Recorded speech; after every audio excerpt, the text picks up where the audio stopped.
Welcome to Conversations in Literature. My name is Eric Rogara. Welcome back. I am joined today by spoken word poet Dorphanage, also known as Dorphan. He is the 34th Slam Africa champion. He is also the poet behind popular pieces like Mum Aliishia and Minority Report. And his first album is known as From the Margins, and he's working on a second one.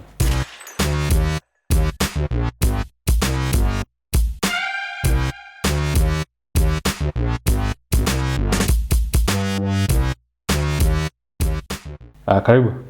Asante sana. Great hat. Thank you. Is it a hat or beret? Well, I think it's a hat, but it's a beret, like if you're trying to be specific. Yeah. So I see there's a like a badge or something. Mwariama. Yeah. I know there's a story behind that. Yeah. I did a show. I did a show in I think I've done concept shows like going back all the way to 2014, I think. And I did a show in 2023, which I was paying tribute to Field Marshal Musa Mwariama,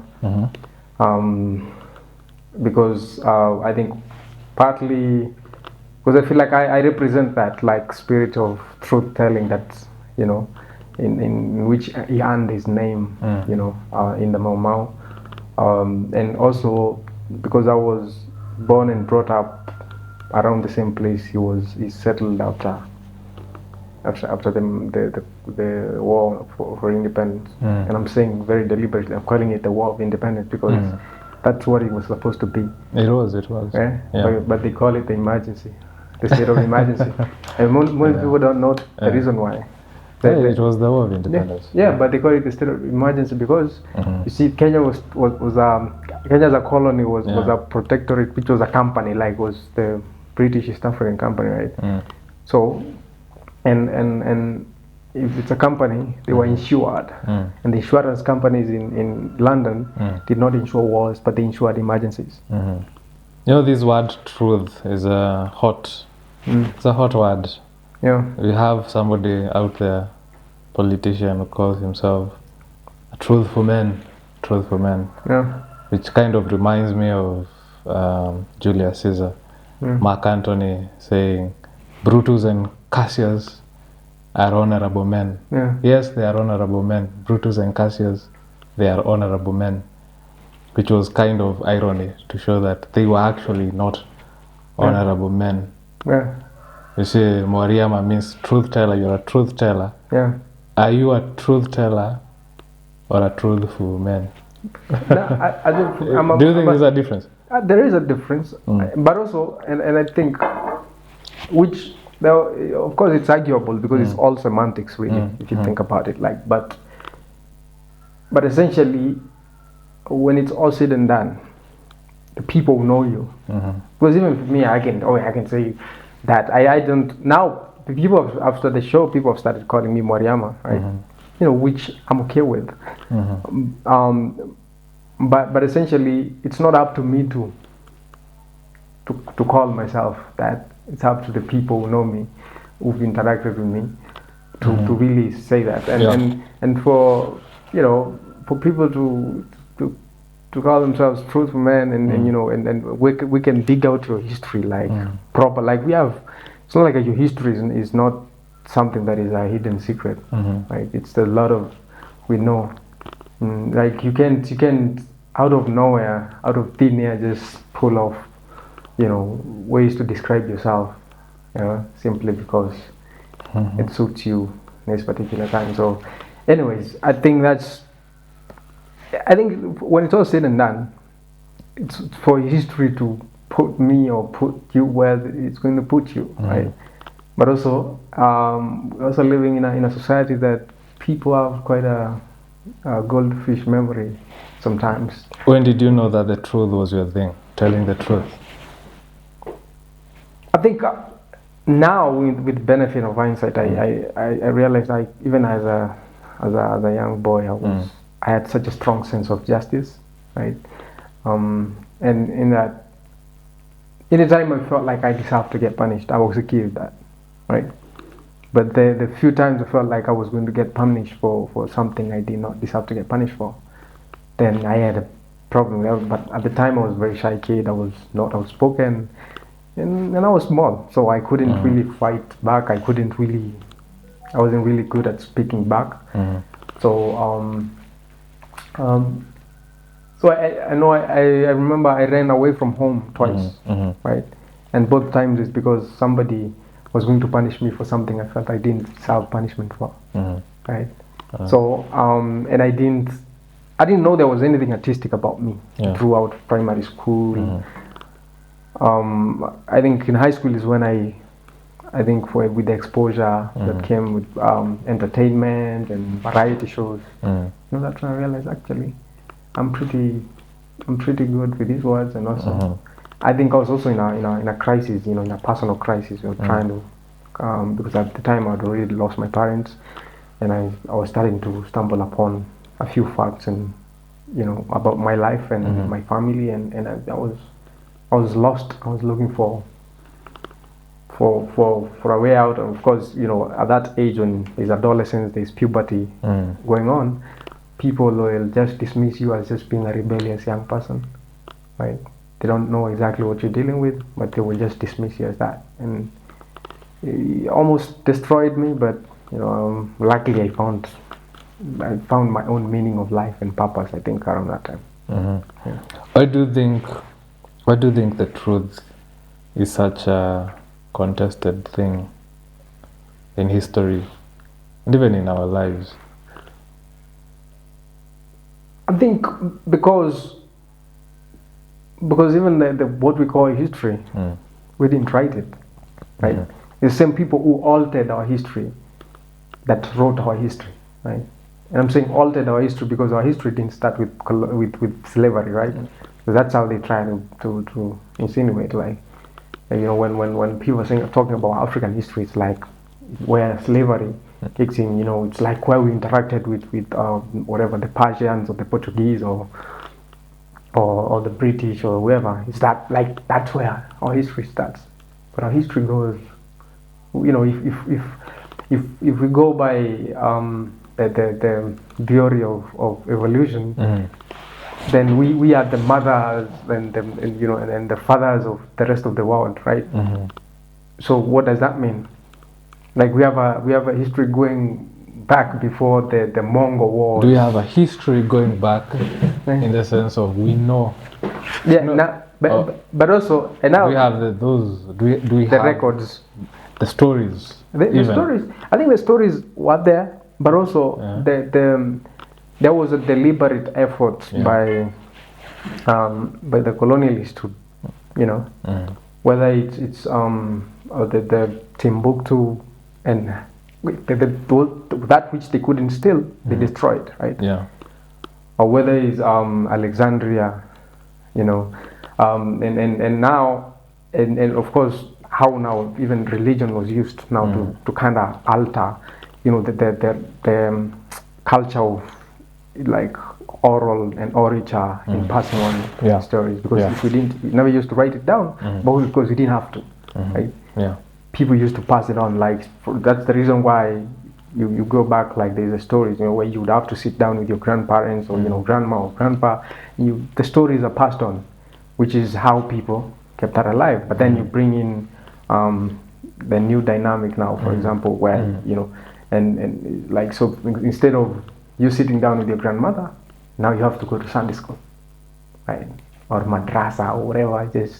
So meaning now this is not important enough. Now you have to know that there was a Jesus that died for you, or there was Moses, or there was Abraham, and so basically you substitute your history for another history that you've been brought to you, and that is kind of presented in a way that actually this is about your salvation, this is about your life after death, right? And now we find ourselves here where even things that happened 40 years ago, becomes arguable, like what's really happened. Again, part of the reason I did even that Mwariama show is because it's like I was looking at it and it's like 60 years, like 60 plus years since independence, but a lot of what happened during the Mau Mau times is almost mythical now.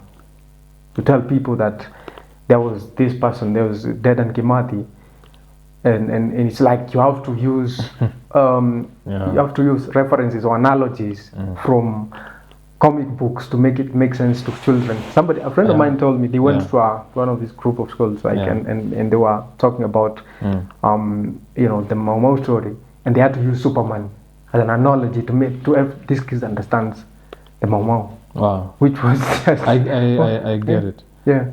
Somebody stole a statue from Freedom Corner recently of a Mau Mau. I think it was one of the statues that had been put there. It was a bust, like just the head by the British. Yeah. So it's basically just a random, unknown, nameless Mau Mau. Yeah. But the media reported it as the statue of Dedan Kimathi. Yeah, somebody vandalizes. Yes, the statue of Dedan Kimathi. Yeah.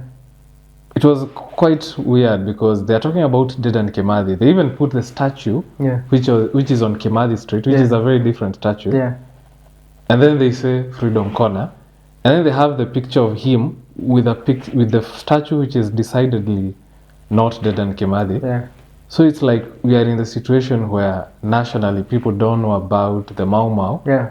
The only Mau Mau person they know is Dedan Kimathi. Yeah. So now when they hear a statue and this is the media, a statue has been stolen of Mau Mau, they immediately think the Dedan Kimathi statue. Yeah. So there is like, it makes me think of what you're saying, that there is sort of an erasure and a forgetting of what this was, to the point where there is only one Mau Mau we know. Yeah, that we know. Because one Mau Mau person that we know. And I was looking at it, like, and I was born exactly 5 months after Mwariama died, right? So basically, Mwariama didn't die in war. Like, he's the highest ranking Mau Mau fighter who survived all the way to independence, right? And so, and when I did that, and a lot of people are like, who is this? Or even now, like, somebody will look at my badge and they'll be like, Dedan Kimathi, or some of them will even refer to a reggae musician or something. Oh, like, it's Mwariama. Right? That was that, and people wonder how do they not know, right? Yeah. And that tells you, like, basically who wrote this history. Why did they write this person? Because people have seen the picture of Mwariama and Kenyatta. Yes, they have. Right? Yeah. Yet they don't know who it is. Yeah. Why was it important enough that Kenyatta had to be with him on such a, important event for this country? Yet they didn't even teach about him in history books, right?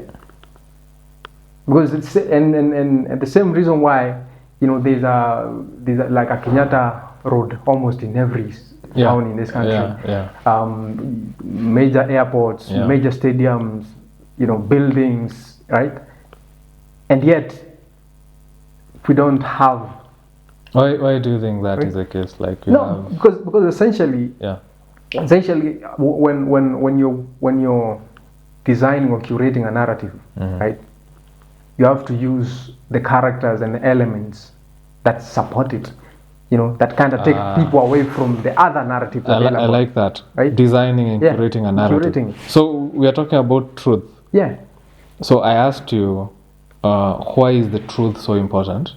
And now you've talked about designing and curating a narrative. So this narrative is a lie, or an untruth, or a distortion of truth? I think it's a distortion of truth. Or an omission of certain truth. It's a deliberate omission. Because you're picking, it has truths to it, but not all the truth. It's like, for example, even when you're saying that, when you're telling that story about the media and how they reported that story, what does the media do? Like, this is what the media has always done.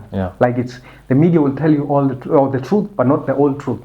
That's really their mantra, right? So, for example, if I'm trying to paint Rugara in a certain way, I will, the headline changes everything. Yeah. Right? Yeah. For example, if I'm trying to get people to empathize with you, I would say, I'll use very kind words. I would use very humanistic words, right? Yeah. But if I'm trying to demonize you, right? Let me give you an example. Yeah.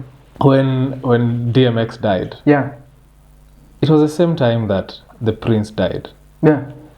And the Daily Mail, I think it was, I may be wrong, but I think they were on the same front page. Yeah. So it says, beloved Prince dies. And then, brilliant but troubled rapper dies. Look at that. No, actually, beloved Prince passes away. Yeah. Brilliant but troubled rapper dies. Yeah. Yeah. They have done, and they have done that. You listen to some of those, because there are those recordings, or even like the reporting of the BBC and all those radio stations, like British radio stations in colonial times, and how they were reporting about the Momo. Yeah. Right. The savages, the terrorists. My grandmother was a primary school girl during that emergency era. Yeah. Right. And to date, she's incapable of seeing the Momo for who they were. Right? Because why you talking about the Momo issues, like you should have seen them. They look like devils, right? That's how, like, that image has never left our mind, and especially when they left the forest, right?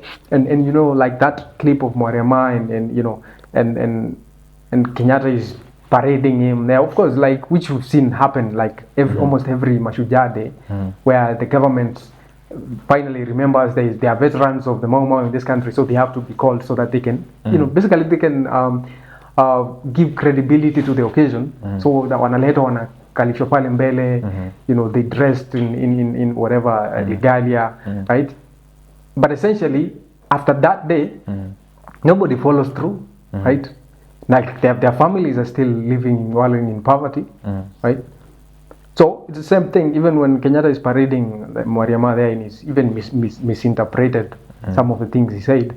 Like when he says, so he asked me, like, when I think one of the journalists asked me, like, who's this? Like, and then he says General Mwariama, and he's like, and then Kenyatta asks him, like, wakaire, like, are you going to continue fighting? And he's like, so basically, because they had that much faith in Kenyatta, because he was an elder to them, right?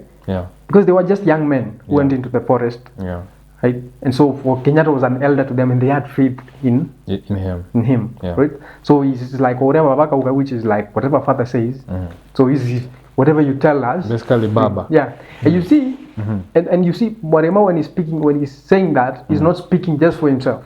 He was the highest ranking Mau fighter at that time, so he's speaking for the Mau on behalf of the Mau when he's saying that, right? And then he's asking them, and then you're asking, like, why is his hair like that, and his eyes are looking wild. Of course, he's been in the forest. Who are these guys? Were they white? The journalists, of course. Okay. They were, right? And then he's like, and he was angry. Mwariama was angry because this is the first time he's publicly face to face with the whites. In a context that they're not fighting. Before that, it was the only time using the white people was before he went into the forest, which was he was working for them. After that, it was like they were antagonists, right? And so this time he's here and he's surrounded by all these white people. And so for him, he's unsettled, right? And so I think what Kenyatta asking is like, when Bendato Kindana is like, if they want us to wrestle, like, yes, we can do it right now. Like, he's ready to fight them, right? Of course, Kenyatta mistranslates whatever he says, and tries to play it off. He doesn't put it that way. But so he says he's happy, like he's gotten away, like the Kenyan flag, because they had been given like the small flags and everything, right? But now, from that point onwards, the erasure starts. Right. Because after that, I think barely months after that, like, Mwariama is locked up, and the reason he's locked up is because I think so he goes back to his camp, and I think two of his comrades from Nairobi go and visit, and he wanted them to talk to his soldiers, but then the government had sent policemen to go and kind of keep order. Yeah. And so these policemen were like, no, you can't. These people can't talk. Mm-hmm. And Mwariama was like, no, these are my comrades. They have to speak to my soldiers. Mm-hmm. And so he ended up getting arrested, slapped with whatever obstruction. A white judge gives him 5 years. Mm-hmm.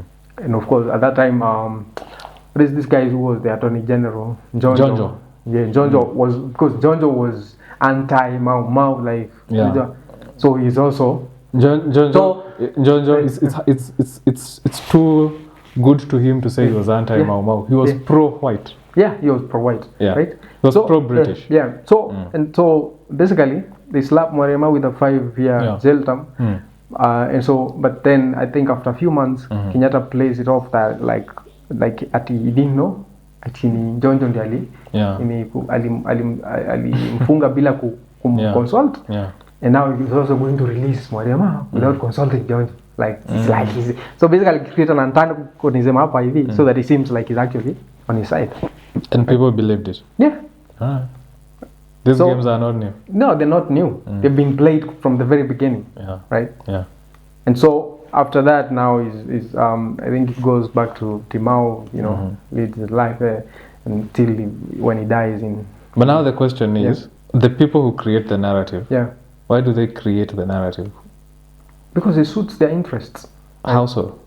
How so? Like, why is the Kenyatta family relevant today? Yeah, that's the question. Why? Right? Like, why do they need the narrative? Why, if you want power, why do you need the narrative? Because there's nothing as powerful as a story. How so? A story is like, for example, right? Like when it's all said and done, what remains? Like for example, today, if you leave us today, right? God forbid. God forbid, And somebody has to tell about you maybe 50 years from now. How are they going to do it? They're going to tell a story about you. True. Probably, and that is if you're important enough to them that they want the other people to learn about you, right? But why is that necessary to me? I'm dead. But now, like for example, Kenyatta is dead as well. But his family are still benefiting from that narrative. How so? The Kenyatta family is still very much in control of so much the economic base of this country, and even the name Kenyatta itself, like people talk about branding like it just started yesterday. The other day. I think Kenyatta family, like the Kenyatta name, is like one of the biggest branding successes in this country, because for him to go from Gegi, Kamau, whatever, to Kenyatta, where you can't really say Kenyatta without saying Kenya. So essentially, it's just like, So is a narrative something you use to get support from the people? I think to maintain power. There is not just one way to. Because I'm like, could it be that the reason you need the narrative is that violence is not enough to sustain power? Yeah, it's not enough. Like the colonizers were here. How many people are here before the settlers came? The administrators. How many were they? Probably very few. Very few.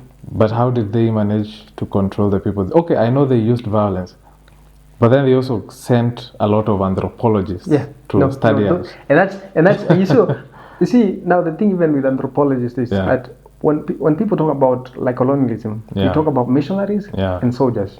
They forget the anthropologists. Hey, a lot of the missionaries were actually trained anthropologists. And even the administrators. To date. Right? To date.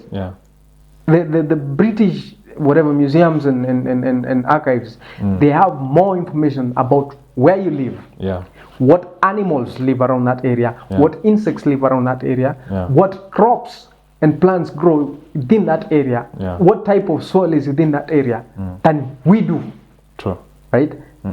Why was that so important to them? And the cultural practices and whatever naming systems and like they made sure by the time they were moving in, like they had all the information they needed to really like now all not just create narratives but create narratives that could change culture, because the one thing that was standing in their way wasn't even the biggest obstacle wasn't even people fighting back, because people didn't have the guns, and the biggest obstacle was the cultural beliefs, right? Yeah. Because that's the one thing, and the only way to alter culture now is basically figure out a way of circumventing it without the people realizing it's happening, right? And for example, it's how they use religion and by extension education, right? Where if for example, you have a son, right? And of course you realize that how this education that is being provided by this whatever AIPCA or whatever this Methodist church or whatever this Catholic church is important. So you want your son to go to school, but then they tell you the only way your son is getting access to education is if they have to convert to Catholicism, right? For the only way to become a true Catholic, you have to disown your cultural leanings. You have to stop whatever practices your community does. You have to, so basically you have to subjugate yourself completely to, and by doing that, so you've pretty much like taken people off their cultural trail, and now they don't have an understanding, they don't have like a foundation of who they are, right? And the naming systems, right? So now it's not enough that you have your Kikuyu name. Now you have to have, because before that it was your name and then your father's name, right? Yeah. So those are the two names you needed. The name they give you, and sometimes the names will change. Even like for example, somebody Mwariama, he had a name as a boy, and then he had a name he got after getting initiated, right? But now you have to the moment you become now a Christian, now we need an English name, one that doesn't. And naming systems were so important to African communities, because if a child was called the wrong name, right? Even to date, by the way, there are instances where a child is called the wrong name and then they become so unsettled in life. Like for example, sometimes kids will stay for as many as years before they even named properly, because they are unsettled, and then until they get the right name, and that's when. And people will like people will consult within the people who understand the culture, and then they're told like, Toto is, and now you have to, maybe you're not in good terms with your grandfather, whoever is supposed to name your child after, and so you're trying to name them, and now that person has to come and actually give this child a name, and whatever issue she or he has been going through, out of nowhere it's Naisha too. Simply because they got the right name, right? And these are things that, to date they're happening. Because sometimes people wonder why, why, how come this person is just like mtu amezaliwa kwa familia mzuri, like mtu amepewa everything, but still just it seems like this person is just fighting demons that, right? Yeah. Maybe there's that cultural element that needs to be taken care of. Yeah. Even when it comes to, it's like how even when it comes to some of these burial rituals where they say like somebody is refusing to get buried because of 1, 2, 3 things, right? Yeah. And for somebody who doesn't understand, it seems like some made up stuff. It seems like, no, these people are right? But there's actually some serious cultural implications to some of these things, right? And so I think for me in that regard, it's also now even in coming back to what the idea of truth and being truthful is that sometimes even to understand the truth itself, you have to understand the context in which all these narratives are coming from, right? So for example, where people, a lot of people don't, it's like the state of emergency was a very, it was just a term they came up with, not realizing there was an economic reason behind it, right? Even the old, the arrest that used to happen, I don't know if it still happens, where young men are arrested. It happens actually in Nairobi, where you are arrested for loitering or you're just, right? Yeah. So when people get arrested for that, when that arresting of young African men it started in the 1920s and 30s during the Great Depression, because these guys they needed to substitute the because the money at home, like, because so they were making so much losses because the dip. So he left them. So they needed to raise money. They weren't raising enough money. So now they started arresting young African men and then putting them in. And then of course you're forced to pay a fine, and that money is being sent back to the UK. Right? So there's a very economic reason behind that culture, and now it's become institutionalized. And so a policeman who's arresting you now, they will think, it's Sharia.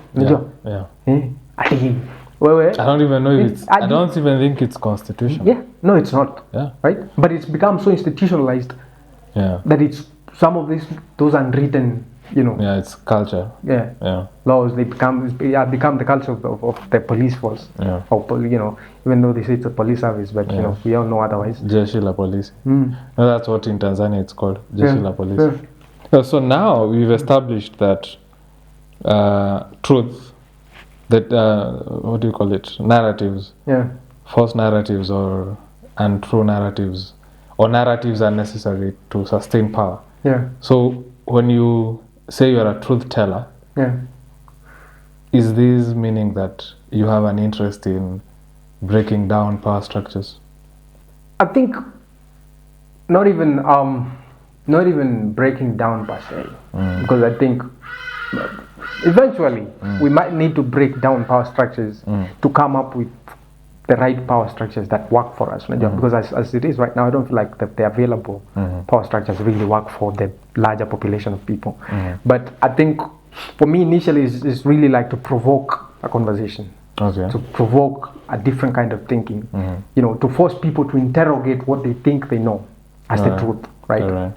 Because by that now we can start having conversations beyond personalities.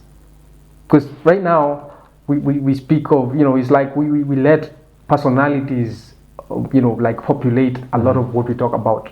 True. And I'm like, so I was in this interview the other day. I was like, why do we have to let these people determine, like, how? It's like now we're headed towards elections, and people have started like curating what horse versus which horse.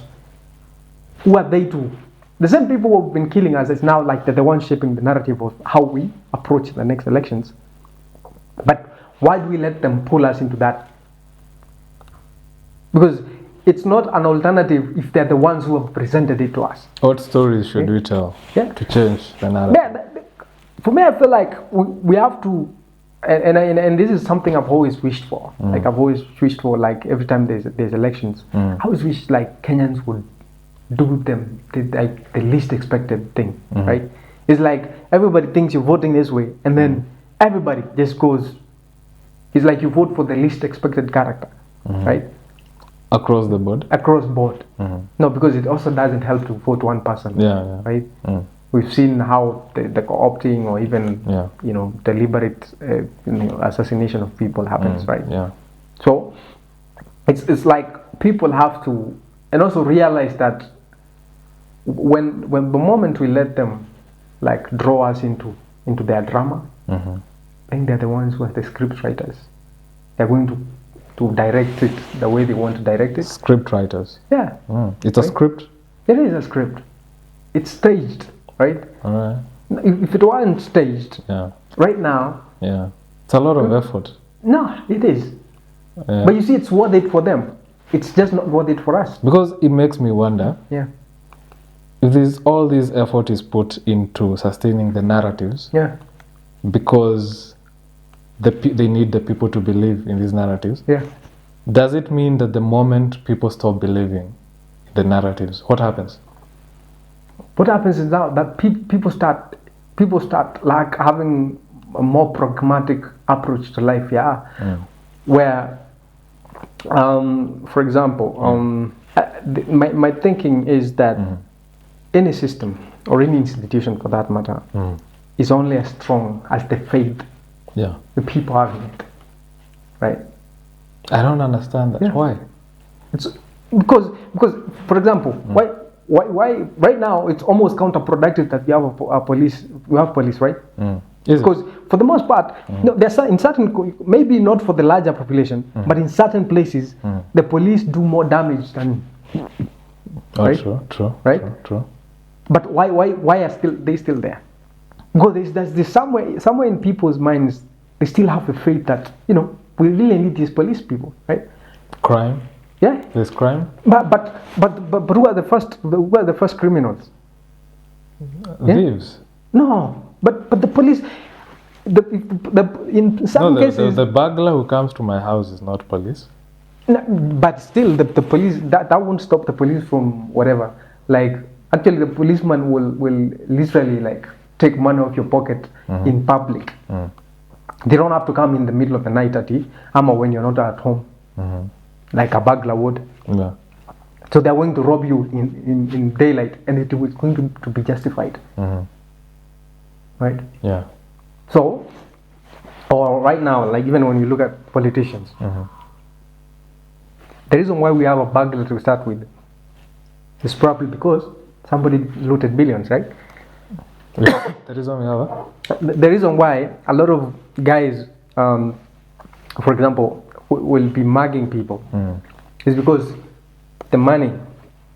When somebody loots billions of money that was supposed to come, trickle down and simulate opportunities for the people on the ground. What happens? The economy suffers, jobs. We pay in our taxes. And somebody who's in a desperate situation, they will do anything to survive because hey, you can't really like negotiate with an hungry stomach. Yeah, true that. Right. Yeah. Or then you have also the kind of horizontal violence where for example, if you're a parent, you should like, because part of being a parent is you have to be there for your children, to be the parent, right? Yeah. But if you're a parent who's pretty much like overworked and underpaid, like you're working 14, 16 hours a day, right? You don't have time to be a parent. That absence where you should be in your kids' lives and kind of shaping whether is their principles and values, it is not there. So the kids are forced to become parents in their own way, and a lot of the times the only people who are available to be kind of like sort of a parent figure is the people who are really not doing much else. Because if, for example, if they are robbers, they will go robbing at night, or they will go robbing and then come back home, and they will have money, and they're spending money around your children. And so when your children look at them, you're like, yeah, I want to be like this person. I want to know how they make their money, right? And then the next thing is, for example, like the way it happens in the ghettos, is you're a child who's like in lower primary, and then there's some older guys, and because they can't walk with, maybe they're going to rob, they have a gun, they can't walk with the gun themselves, so they're like they'll wrap it up, put it in your school bag, and they'll tell you, just go with this gun, or just go with this package. You don't even know what it is. It's a package. Go with this package, and then this particular person is going to come and pick it up from you. And maybe like when you get to the school gate, they come and pick it up from there, and then they go do their hustles, and when they come back in the evening, they give you like 200 bob, and you're a child. You're a primary school child. And so that happens long enough. You're also interested in, now you want to know, what is this that I carry? Why do these guys go and come back and they give me some money, right? Yeah. And then you realize what you carry, and then you're also getting interested now because it's easy money. It seems like easy money. And so those kind of cultural and like circumstances, they end up shaping how kids in certain setups grow. For those of us who grew up in the countryside, like you've never heard of cases where somebody was killed by police at the extrajudicial style. But every child who's grown up in the ghettos knows probably 10 of their peers or people around them that has been killed by police or killed by the mob or what kind of implications, like mentally, do you think that has on children? Yeah. And I think to say that, that's why a lot of this for me is important, because now when you're talking about my album From the Margins, it was informed by these stories. Like, I went to some of these communities. I went to Madare, I went to Kariobangi, I went to Kayole. I sat down with young people and just got. How did you approach this? Like, when you say you went and sat down with young people? I'd gotten a bit like of a small grant, and so my submission was I wanted to do an album, and I wanted this album to be informed by people's experiences, like people who live in the margins of the city, because like it was small, so we wanted to keep like the scope. So I'm wondering how you brought up the conversation to those people, like, I am so and so, I want to talk to you about, So now, and that goes back to the artist, and that's why it's a collaborative album, because the artists I featured are from these communities. Okay. Right? So I talked to the artists who are from these communities. I was like, so these are the ones I first had a conversation with. I said, so I'm working on this. I would love to collaborate with you. And part of now your deliverable is that we want you to organize a group of people, a sample, right, number of people, so we can come and have a sit down with them, and just have a conversation around what's happening, and then now after that we meet again with the artist and now go through the experiences we've gotten through in the communities, and now that is going to inform our creative process, right? And so there was and so basically there was this community, and then I sat down with a group of campus students, like basically to get the youth, because with the levels of unemployment and all that kind of, the mental health issues that a lot of young people are going through, and then there was I sat down with a group of South Sudanese youth, basically to get like the refugee perspective of things, because I feel like that's also, it's a group that a lot of people dismiss, or a lot of people choose to play insecure, like they choose to play.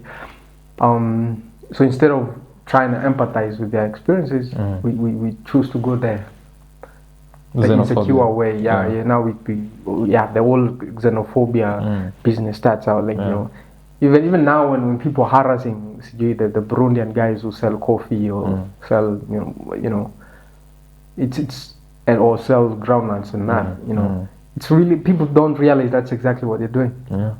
The same things we've been complaining about, happening in South Africa, in other places, in the US. In the US. This is what, if we continue going in this direction, that's exactly where we are headed. It's definitely the outcome is fascism. So people usually say that you should tell your story, but from these examples, you went out there and talked to people to tell their story. There are people who talk about, that's cultural appropriation, things like that. What do you think of this sort of? Well, I think there's a thin line between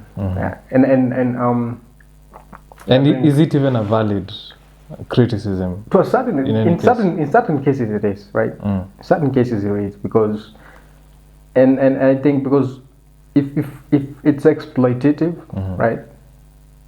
Which sometimes even it's something you have to contend with, especially even if you're doing research on any level of research. It's like, how much is the community benefiting? Because for the most part, people are just doing it on a professional basis, where you're getting paid to do this research. So you're looking at, I'm making money here, right? But then in the long run, then how does that factor into the people who you're kind of mining all this information from? Because that's exactly what it's happening. It's mining, and mining information, right? And I think for me, it's really the level of ownership that the people you're getting information from have in that regard, and and that's why it was important for me. Like I am working with artists coming from these communities also because. So including like the Sudanese. Yeah. Because and essentially it wasn't so much a commercial endeavor because if it was necessarily like a commercial endeavor for me, I would be concerned about like how does the community benefit, right? What stake does the community have in this, right? And is it even possible to do it commercially now and factor in that? Sounds complex. And that's why I think these are some of the conversations also we have to contend with. Yeah. Even in terms of like how we approach some of the work we do, even the policies. Eventually, when we're talking about like not just IP, right? Yeah. But we're talking about like how do you make sure if you're working on these projects in this particular area, how does that benefit? And that happens not just on even in arts or research, but it happens even in business. Like it's like if you're for example drilling oil in Turkana, how does that end up benefiting the local people? Yeah. Right? If you're doing this and I feel like for the most part our policy makers are so either indifferent or they are so clueless about some of these things that for them they're only looking at I'm getting this much money to sign off this deal, right? I think they're indifferent. Yeah. And even if they weren't, they're lazy because it's a lot of work to do. No, it is a lot of work. Not even just not even just like physical work. Yeah. Mental work. Yeah. It's a lot of mental work to think about philosophically. Yeah. And like Dr. Wandia says, we don't do philosophy. Yeah, we don't do philosophy in Kenya. Yeah. Yeah. Like we do. It's a philosophical problem. Yeah. Which now, and I think those are some of the things we have to always contend with, like even in our work, right? Because when it's all said and done, like if we're doing something and then there's only one party getting paid, and I think it's even now when with this whole content business, because also it's kind of the way TikTok, for example, became popular. It was by people co-opting other people's work without necessarily crediting them. True. Right? True. So it's like if you say something that's funny or people think is like outstanding, they will go and create content using your voice without a care of it's still happening, right? Yeah, still happening, right? And I've never thought of that, right? So it's the mimicry, so it's leeching off other people's like originality, without a care. Like so for you, you're just looking at the numbers you're going to get, the likes you're going to get, and maybe the lives you're going to do, and then the gifts you're going to get from that, and you're getting paid. But you would never think that. But at least with TikTok, I think if you click on the voice, it takes you to the original video, right? But also there's a question of who posted the original. Because if I recorded you, I don't necessarily have to tell you like I posted you on TikTok. True. So I am the original, like I'm the one who posted the content, but it's not my voice. True. It's not my, right? Yeah. So?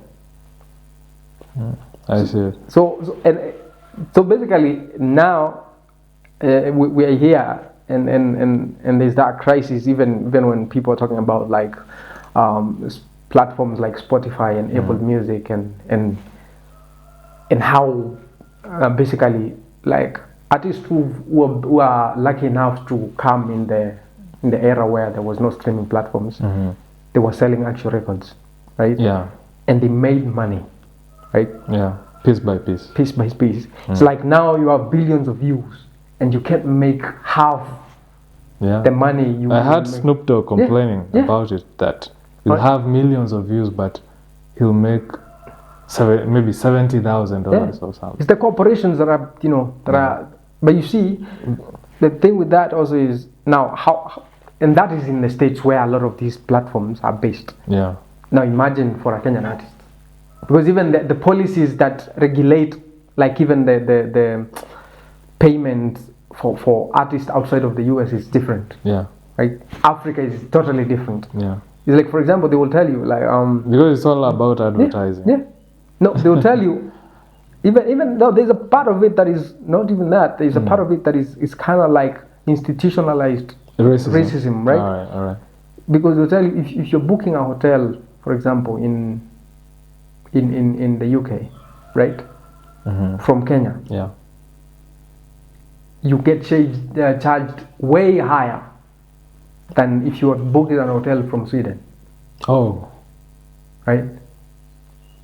So for people who are, and that's why you have booking consultants and all these people understand those. So people use, so because these are people who use like VPNs to kind of make, so I will direct it seem like I'm booking from, because they know that kind of. And is this a decision being made when you're booking? Yeah. Is this like automated? Yeah, it is automated. Or is it like there is a real person making that decision? Oh, this person is from an African country. Let's raise. Yeah. Or is it automated? I think it's automated. Okay. Right? Yeah. Like of course, initially it has to have been an actual person making that decision, but now everything is automated where. Yeah. So because it just looks at your location and maybe your passport details. Is like, are you a citizen of, right? So if you're, for example, a citizen of this country here, then we can. Yeah. Right. So is your album available on the platforms? It is. And which platforms? Pretty much all the platforms. Including YouTube?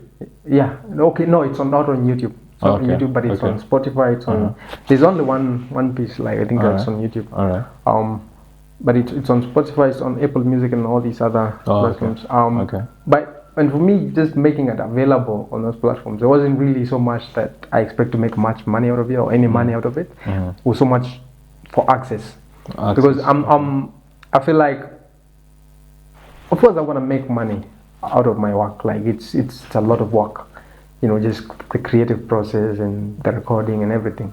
But my primary reason for really being an artist is I have something to say or something I'm trying to address, and and this is so that the commercial aspect is secondary, right? So I have a message I'm trying to pass on, and that's, for me, it's the most important thing. So and so if I am making it available only to those who can afford it, it beats the purpose of me creating in the first place. But what about, artists have to make money too, right? Yeah, they have to. How do you reconcile that? I think, well, I say my privilege and my underprivilege is kind of like I've been more of a performer than I have been a recording artist. Okay, got it. Right? I've performed more. I've been performing, since the 2010s, I think. But performing is like, they call it passive income, right? So it's always making money. Yeah. For which is, for me, it's something I've done recording, maybe not albums, but I've recorded pieces and that has been, including, it's just this year I think I got to monetize my YouTube. I think I haven't made any withdrawals yet. I don't think I've made enough money to make withdrawals. Okay. Right, but so there's that aspect of passive income, right? Yeah. But for the most part, I think for performance is that, because also like we didn't just spoken word, people just started recording spoken word the other day. Like we weren't. Initially, before that, it was just used to perform mostly open mics, and even because I'm part of the generation that actually started doing the whole concept shows where I can do my own show and charge tickets and people can come. And before that, it was mostly open mics and maybe a featured gig here and there, and so it's been really like and.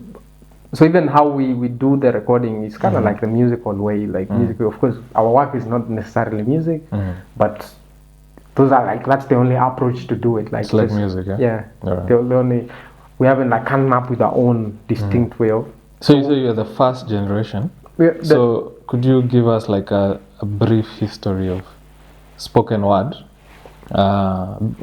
like where it starts from, the art form itself, how it comes to Kenya, and then all the way to this point? Well, I think a huge part of it really like is also coming from like hip hop culture, right? This where guys, because that's when people started like, because for me hip hop has always felt like the one, my idea of hip hop is like the one genre of music that you can really like pack as much as possible in terms of words, the words you use, right? And so I think when people started doing their verses a cappella, and also that the poets, like even the page poets, started like sharing their work. And so instead of just reading your work, you can perform it.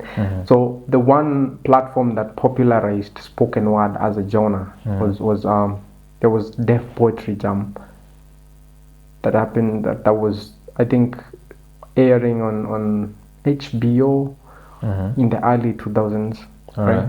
Because and it went on for 6 seasons like this, and this was like different people. There was page boys, even others coming and performing works. It was rappers coming and performing some of their music like a cappella. It was, you know, different people like from different kind of background and context coming together, you know, coming in and performing like that. And that's what some of that's where we landed from. And then now, so when I come, for me, even when I started doing it, like when I thought I was a rapper, right?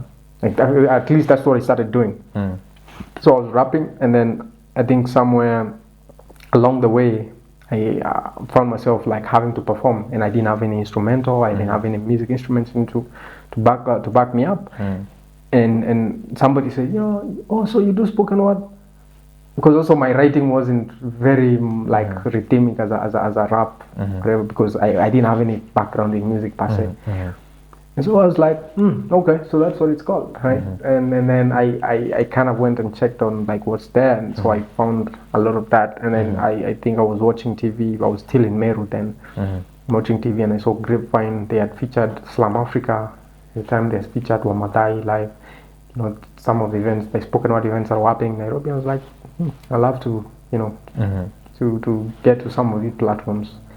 So when I finally got a chance to come to Nairobi, so for me those were the sort of the first places I tried to get into. But so in my understanding, I know like so we have a platform like Kwani Open Mic, which is under Kwani. So Kwani, you know, when Binyavanga starts, it's around 2003, and I think, I don't know, I'm not sure exactly when they started the all Kwani Open Mic segment of it. I think it's way later, maybe 2008 somewhere, 2009 probably. Yeah, because I know for Slam Africa also. Probably when WAPI was happening. Yeah, you know, and I think also WAPI also provided a platform for a lot of poets then. But by the time I'm getting to Nairobi, WAPI was normal. So what I found, there was another event that was WAPI the same thing as the British Council? Yeah, see, WAPI was organized by British Council. No, it used to be hosted at the British Council. Okay. Oh, it's like how we go to Alliance. With funding from the British Council, I think. Alright. So a lot of that, so it provided a platform for even a lot of poets then, right? But for me, I found, but I think even that helped. So how did the poets, because I know people like Octo, Calligraph, they also came out from WAPI. So how did the spoken word and the rappers, how did they diverge? If they were, I think they were even performing at the same place. As that was happening, no, Kwani is still happening, right? Alright. So Kwani is happening, and there's Kwani Open Mic, which Kwani also started like publishing even rappers. Like, it was very unconventional. Like, I feel like it was quite. I think I saw one where they published Kitu Sewer. Yeah, it was quite revolutionary for that time. Like, you know, for them to, so they started publishing poets who are not necessarily page poets who are just performers, and then they started publishing as well, even verses from rappers, you know, whether the Kitu Sewers and the Jiwijis at the time. But Slam Africa started Slam Africa also came about in 2008, right? So when I'm coming into the scene is 2012, and at the time when Slam Africa starts, it used to happen every month. So every month there was somebody being crowned a Slam champion then. right? So and that's all. When I come, I slammed like 4 times, and then the 4th time is when I was crowned champion in May of 2012. It was straight from Meru, like it was. Yeah, it must have been good, Yeah, it felt really good. Like how long had you been practicing? I think I've done. By that point, like when had you started? You know, I think around for you to be good enough to win that. Around 2010, that's when I started doing, like considering myself a spoken word. Like, but in high school, you've been doing it, yeah? No, in high school, I was just writing like verses, rap verses, right? Which I started also in 2006. And I changed schools. I changed schools at some point, and then so I went to this other school, and it wasn't. I went to this other school, and then I found these guys who used to remix popular songs. Yeah. Right. Yeah. And I was like, I think I can also do this. Right? And so that's when I started writing. Really, before that, it was just an idea in my head that I would love to. Because I started out when I started like enjoying music, I started listening to music as an expression. I started out with reggae. I think went into raga and then R&B, and then I think when I found hip hop, it kind of felt like, this is something. Yeah.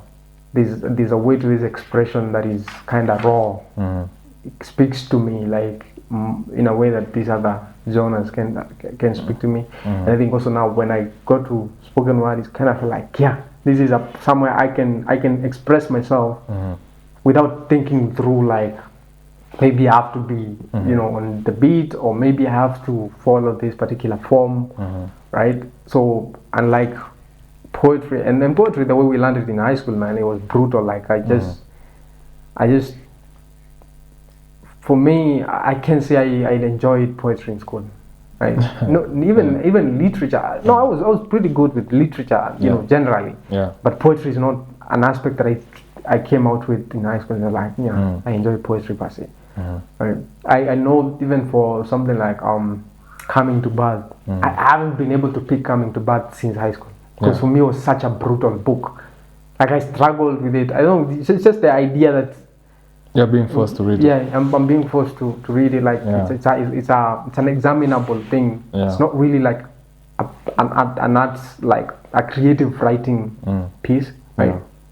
Because I found it easier to read books out of school. But within the school context, like it was always a struggle, like unless it's the maybe theoretical books like geography or biology, where you're learning stuff, about the world and everything. But for these books where it just felt like a lot, right? So, but I think all those experiences kind of converge at some point where your life experiences and now that need to express yourself, and they kind of find a conjunction. You realize like But if you are not reading a lot, where are you getting your facility with language? Was it through music? Yeah, it was through music, but I was also reading.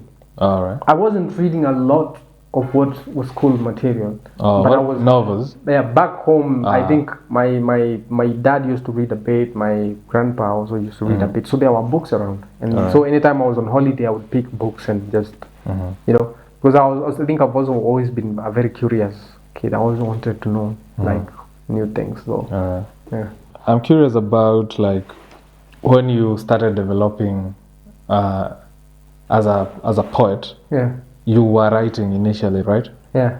Then you come to perform. Yeah. There are probably elements you came and found that probably you weren't used to. Like now you have to use your voice in a certain way to project it. You have to play around with the rhythm when you are, you have to learn how to code switch in terms of language. Yeah. And also probably stage presence. How do you create aura? Is it aura or aura? Aura, whatever they call it. Fashion, like you're wearing the hat. Yeah. So there's the revolutionary stance you're putting on. Yeah. So how did you start to develop this knowledge of how to do it? I feel like the precedence for me wasn't even the arts bit, because I feel like I always felt, even as a kid, right, I always felt like I had a lot I wanted to say, right? like in hindsight now, I feel like I always had a lot I wanted to say. I just didn't know how to say it. I just didn't have the language to say it, right? I didn't have the right perspectives, to put it through. And so eventually now when I start finding that through music, it's like, you listen to a song, like you like how like these, like they have told their story, or you like how they've kind of captured this particular aspect of this or that, right?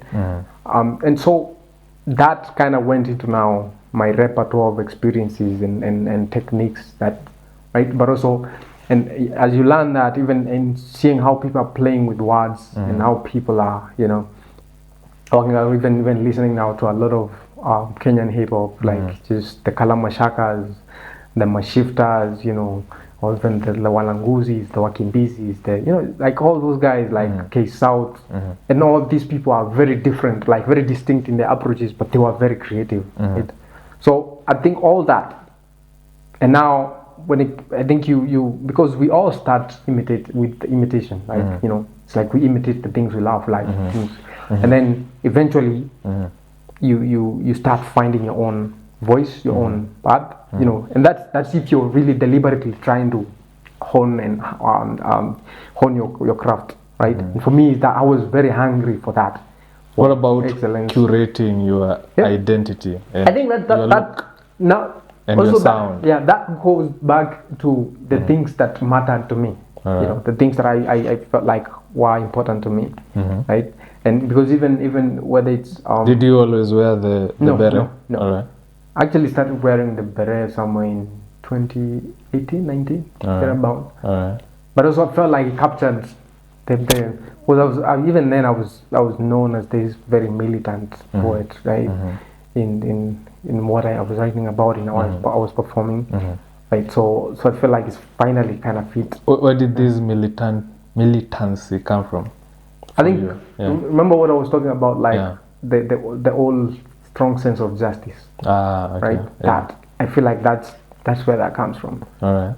I always felt like if I'm passionate about something, I want to see it through. And for me, I'm not the kind of artist who wants to. I don't want to like kind of stand beside my work.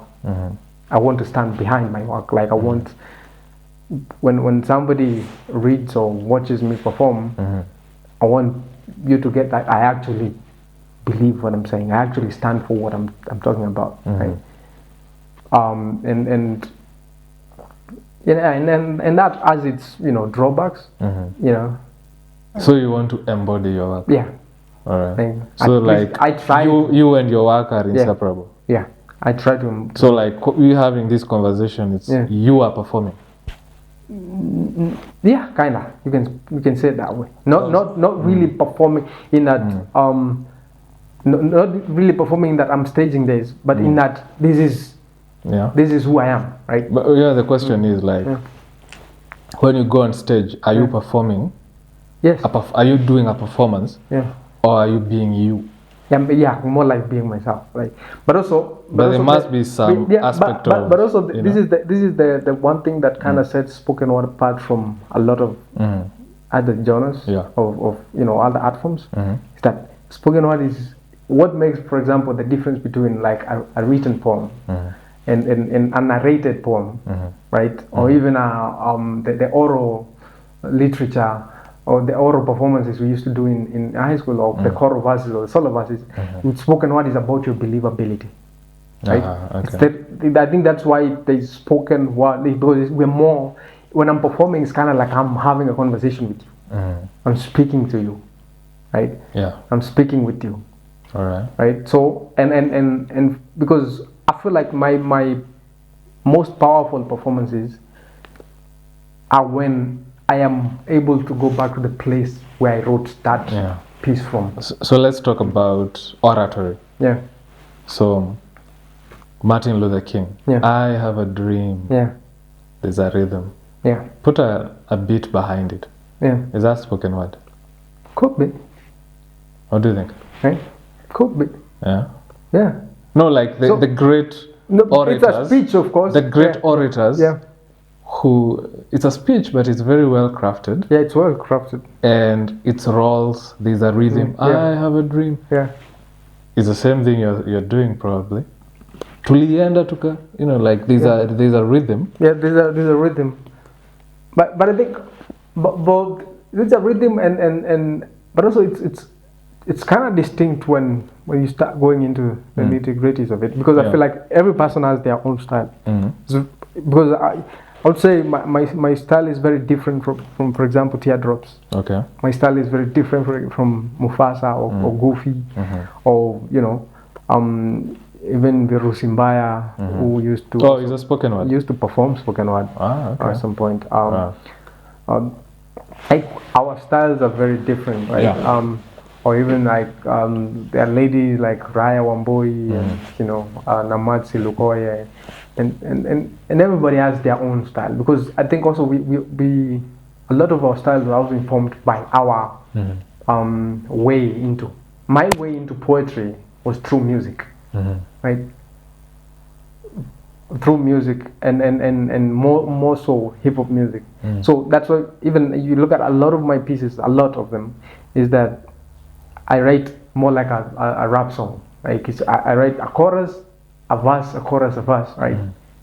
Sometimes even with bridges, because it's like, I don't know, like that's how I. Of course, with time, I've kind of now,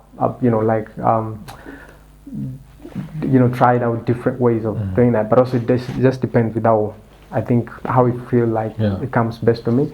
But and also because I experiment a lot, even in terms of the language as well, because I feel like for me language, part of now me projecting who I am, or my art being part of who I am, is that I am not one thing, right? I can speak English as good as I can, but that doesn't mean I am not Meru. I'm still Meru, and I know how to speak Kimeru, right?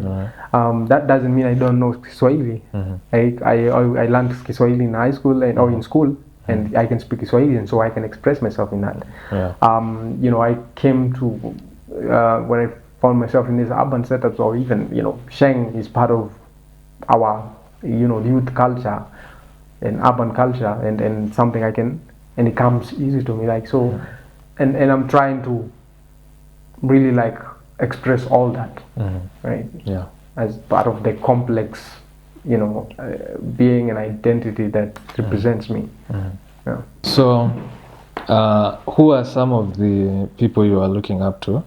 Not in the hip hop, but in spoken word. When you came up, and as you came up, who are the people you interacted with? Who are the people who you've watched rise, alongside yourself? And who are the young people today coming up who you think are going somewhere? Well, I think when I first came, there was those guys like El Poet, there's guys like Samuel Brighton, there were guys like Pepe Hayes, Young Noise. I think locally. Yeah. Teardrops, I found him. Yeah, Kenneth. I only know Teardrops from the names you have mentioned. Kenneth B. What happened to them? I think people, a lot of them went into other, They didn't go into the arts. They didn't go into music. They didn't go into. Yeah, there's someone who a lot of people went into the creative, whatever. But not. Yeah, like corporate spaces. Right? All right. Because you see, even I think for a lot of poets also, they were performing. It was within the period when either they were out of high school or they were in college. So something they're doing, and then maybe whatever you graduate and you realize this is not going to put food on your table, and like this NTV reporter Dan Mwangi. Yeah, Dan Mwangi as well. Yes. Yeah. So there was all these guys, but I think so. For me, there was all these guys. They were of course they were helping me in terms of like being the kind of poet I wanted to be. But at the same time, I think there was this need for like people who are speaking to issues that mattered to me as well, right? And that's why I'd say like I've studied a lot of like guys like Kitu Sewer, Chiwiji, guys like Kalamashaka with the Kama, Vigeti, Roba. K South Bamboo, Abbas Kubaf, and how they were kind of articulating some of the issues I felt like mattered to me, and and also being some of the people who kind of really like took the expression in Sheng and Swahili, like in a contemporary sense and in an urban kind of sense, to the forefront. So these are people that we learned a lot from, even in terms of how to write in Sheng, for example. And I think I remember a compliment I got from a young poet back in the day, probably that should be 2015, 2016 somewhere, and they were like, they never knew anybody could really like write anything of depth in Sheng until they listened to Mum Aliishia. Right? Wow. Right. So before that, they thought the only way to go about writing 2010. No, 2016. That's how old that piece is. I started writing that piece in 2013. Wow. And then and then I got stuck, and then I managed to finish it in 2015. Yeah, it's a really powerful, and you know. So it took me 2 years to complete it. Yeah. And I think partly because I feel like I didn't have enough understanding or information. So I went to the countryside and I talked to my mother's sister. I talked to quite a few people who knew my mother. Was when she passed away, she was very young. Yeah.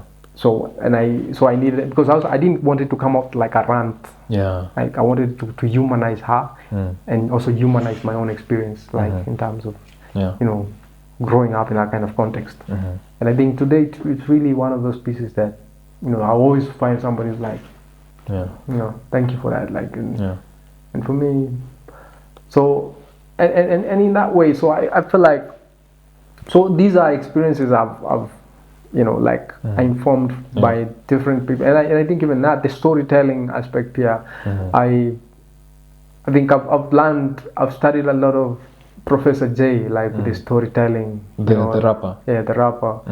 And especially so when he was telling stories, like when Prof J tells a story, like he's telling a story, like whether it's the Nikusaidieji or Zalila Mentali or they did a trilogy of songs that, so there was kulikuwa na Ndio Mzee, so they were very political pieces, because I think his first album ilikuwa inaitwa Mapinduzi Halisi and that's back in Mapinduzi Halisi. Oh, okay. Yeah, and that's kitambo, like so I think these are my 2000s, right?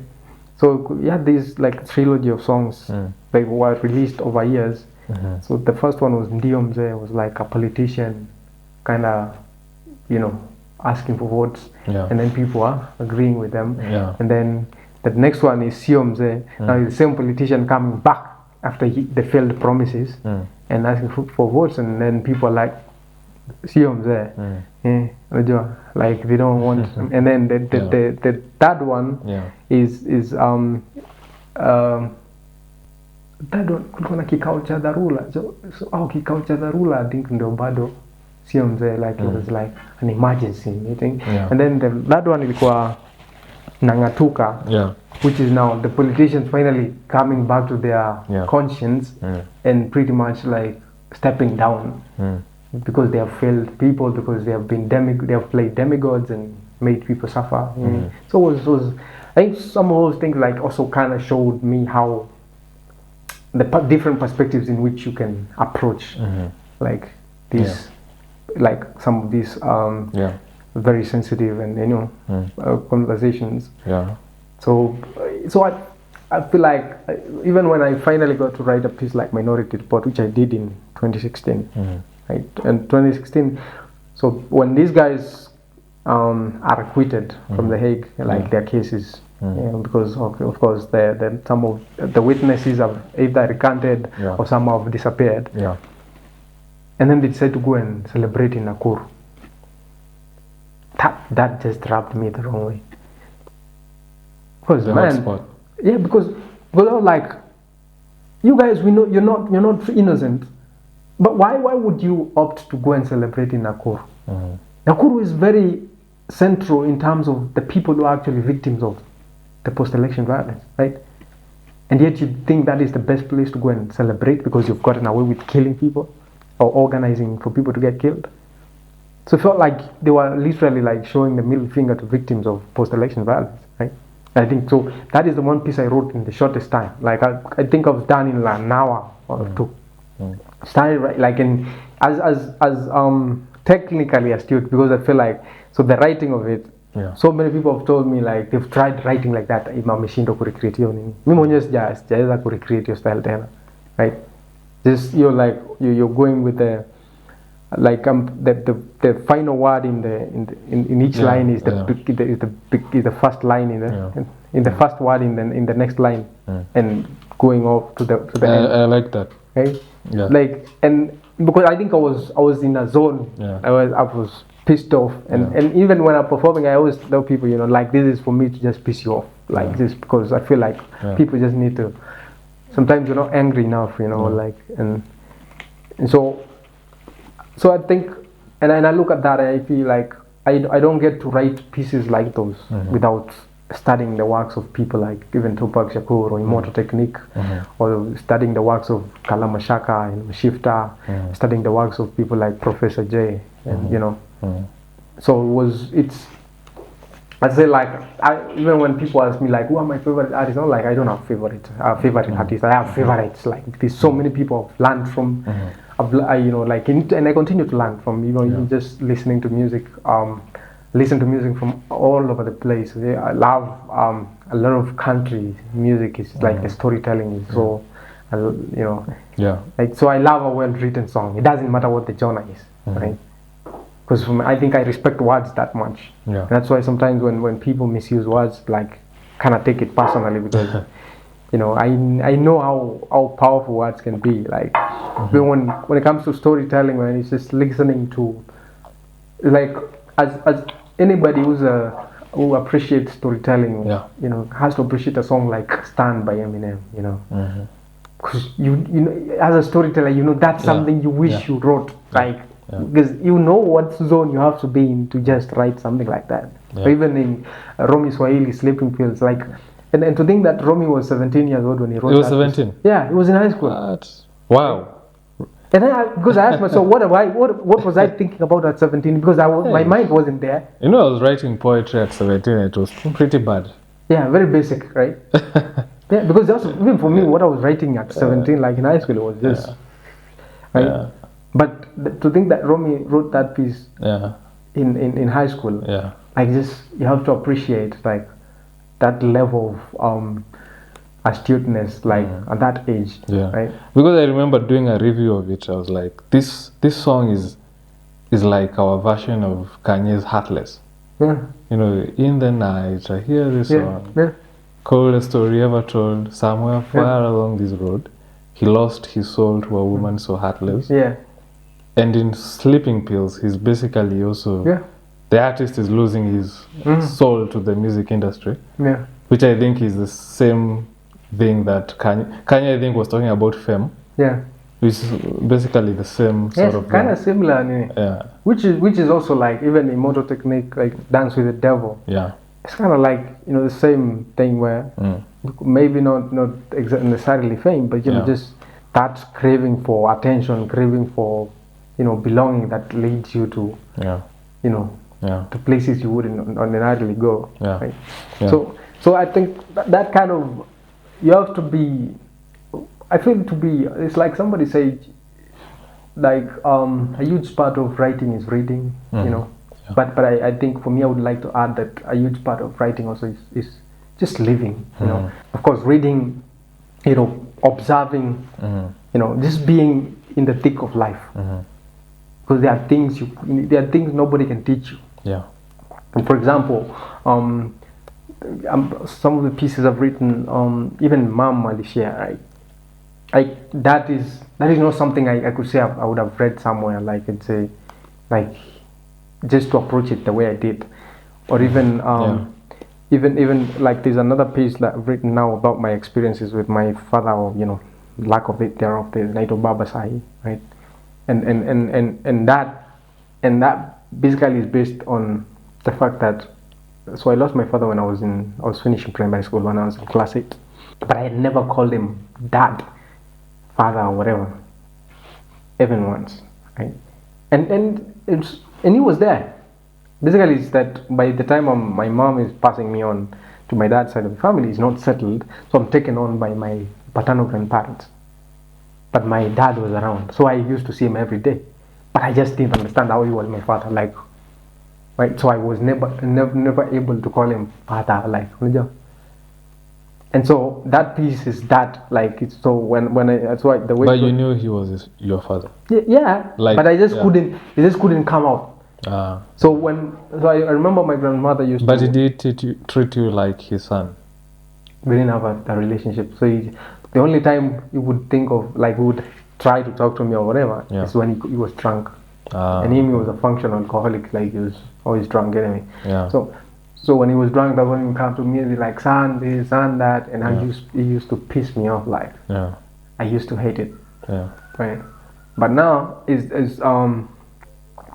so that piece Baba Sahi, right? It's like so it's like, so the way I start is like, I'm just gonna like a bit of it is niaje mzae, sijui kama itasaidia nikikuita Baba Sahi.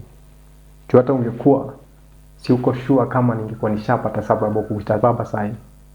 Baada ya kuishi na wewe na kusikia hadithi za watu, siwezi sema nilijua baba hata sahi. Lakini haijalishi. Tu sahi najua kila mtu anaweza kosea. Hata kama ni mimi nikiwa baba sahi. So basically, that's like that's where it's coming from. And now I think in the verses I go into the details of, you know, the different dynamics around that relationship. That and so it's really like, I feel like sometimes there are experiences, like there are experiences that will give you one line, right? Like so many, like it's like years and years will give you one line, but there's probably one experience that will give you an entire album or even an entire book. Yeah, true. That's how weird this whole like creative thing is sometimes. Yeah. That's so when we say, like, a huge part of writing is reading and living, and is that you don't know which moment is your next book, but you have to be there, right? So that it finds its way in the book and to start with. Right? You have to live it. Yeah, it's like somebody else put it in a political context, like there are. And I think it came up somewhere where people are talking about the protests. Say there are decades when nothing happens. Yeah. But there are weeks when decades happen. Yeah. Right? It's kind of like that. Yeah. So essentially, you don't know which week is going to be. Yeah. So you have to be there. Yeah. So you can't preempt it. You can't anticipate it. Yeah. You just have to be there when it actually happens. And I think that's the one thing, like when you're a young writer, you're a young poet or young artist, sometimes you are impatient, and so you're trying to force things, you're trying to rush in things, you want, it's like you want a piece now. And so that's why you find a lot of the work you created when you're younger is very basic, it's very mundane, because you just want to write as much as possible without knowing whether, like, sometimes it's not, you can write so much without really writing much. Right? But maybe it was good for practice. No, it's good for practice, that's for sure. That's for sure, because it's how you get here. Yeah. But now it's as you get older, then it starts mattering, what actually am I writing? Like, why am I even writing about this? I like that, because there are people who say you need to write every day. It's like, wake up every day at 3 a.m. and write. It's like, and write what? Sometimes you don't have something to say. Well, but I think there's a question, and now there's also a question of what kind of writer you're trying to be, right? Yeah. Because, for example, if you're a newspaper columnist, it's not even an option of you have to write. It's like this is your daily bread, right? Yeah, but so, it's not like a newspaper column is going to compete with Shakespeare. Yeah, for example, for sure. So now, and that's so I think it's you just have to understand what kind of writer you are. Yeah. Right. So because it's like when people talk about writing, it's like it's one, right? It's writing is one thing. No. Writing, even songwriting, right? You're not. Sawa, there are rappers who go to the studio every day, like Eminem and Lil Wayne. But yeah, for example, now it's like, for example, look at in Kenyan context right now. You go on TikTok, people are revisiting Kitu Sewer. Why? Yeah. Right. So many people are doing like videos with lyrics of Kitu Sewer and for me that makes me really happy because I feel like as somebody who's a Kitu Sewer fan, like big Kitu Sewer fan, like finally people are finding like the genius, the profound, aspect like that, like and gift that Kitu Sewer has always been, because it's not like he's become that now.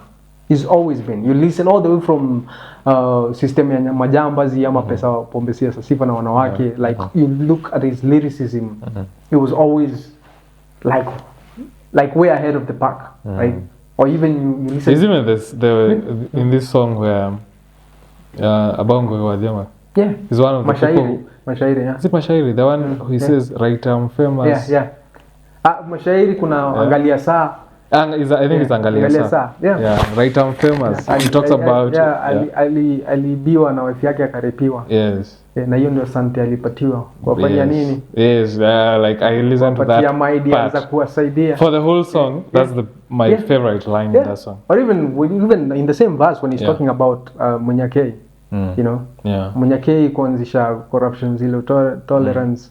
Kufungulia kesi Goldenberg na alipewa santi gani, account iliarishwa design ya cholera, because so many people don't even know the Munyakei story. That is the guy that actually whistle blew for like the Goldenberg case. Except for the book that was written by Billy Kahora. Billy Kahora, which is because how many people have accessed that? I have never seen that book. I only know it's a small book. It's a very small book actually. Have you read it? I think I have. Is it available anywhere? Is it in print? It should be, because Kwani is still there, even though it's a shell of what it used to be. But Kwani is still there, so they do. But I just don't know where they're selling books now. All right. But there's a time like you would find Kwani books in bookshops. I would want to read that book. Right. Yeah. So what about the other poets who you are now? Not the ones who came before you, but the ones who came up with you. Yeah.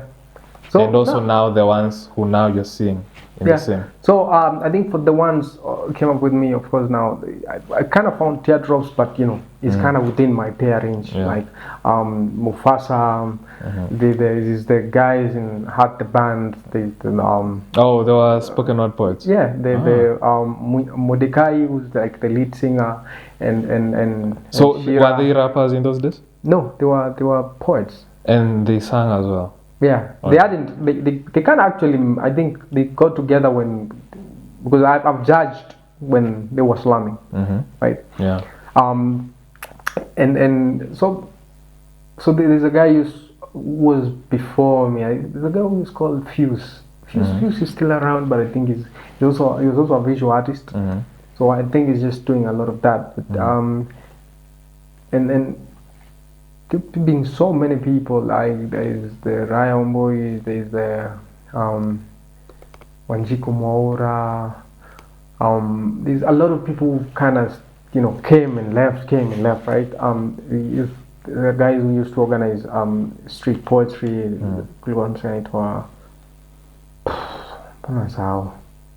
been a lot of years, right? And then so there's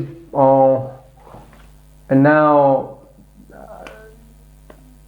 so when I'm thinking about now the guys, of course there's the Lexas Mshairis, and there's a lot of new guys, like so many to like Moko mentioned to me. So they, for example, kuna hiyo Rafiki collective, so many young guys when you come through Slam Africa over the years, because Slam Africa I think kuna 60 something, I think should be 63, 64, 65 like wow, champion. And it happens every year, so I think quarterly. So kuna preliminaries. Kuna preliminaries every 3 months, and then kuna Grand Slam mwisho mwaka. So like the guys who so the top 3 of each preliminary face off in the Grand Slam.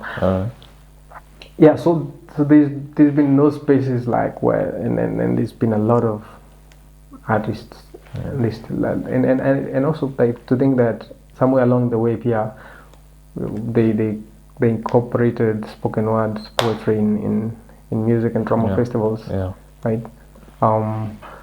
So I think the good thing about that, of course, sometimes somebody would argue is there's a good aspect that there's more people now who are aware of what spoken word is, because when I started out, most people didn't even I myself, I was doing it, I didn't even know what it was. So that's how, like, that whole information flow ilikuwa, how bad ilikuwa. But now, anybody who's coming out of high school, you don't have to tell them what spoken word is. They know what it is, right? Yeah. So of course that means there's more writers, there's more performers, and there's more, consumers as well, right? At the same time, when something also starts gaining popularity, everybody starts thinking they can do it. Yeah. So now there's an aspect where sometimes somebody could argue that it's happening at the expense of quality or the expense of, Yeah. But for me, the way I look at it is, they're really like bad things and all that. Hopefully, the whole ease of access in terms of platforms and all that doesn't which has happened, where people tend to take it for granted because they're having it a little more easy than. Yeah. Because I feel like for me, when I was starting out, because of how inaccessible even platforms were, I had to really make sure, for me to even stand a chance, I had to bring my best, and I have to keep on being my best, because there was no room ati utakuja. The only way people are going to remember you is by the quality of the work, right? Yeah. In the deliver.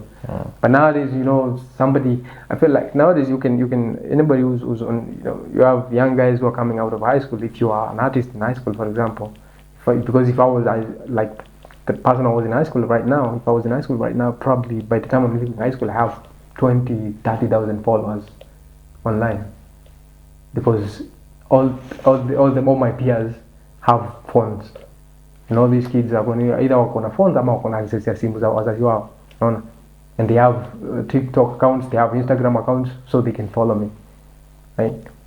So, but that might, for somebody, if you're not grounded enough, that might give you an illusion that you're actually good when you're not. So you see that consciousness where you have, like, you remember the things you used to write in high school and you're like, it was really bad, right? Yeah. You might not have that if you have all these followers and you have the idea that I'm actually a big deal. So, and then you could see a very established poet who has very few followers. Yeah, and so that means, so for the younger poets, they feel like you can't tell me anything. I have more followers than you. Yeah. Right? Without an understanding that, like our paths, our processes have been very different. Yeah. Right? And I might have my 2,000 followers, but it actually matter, right?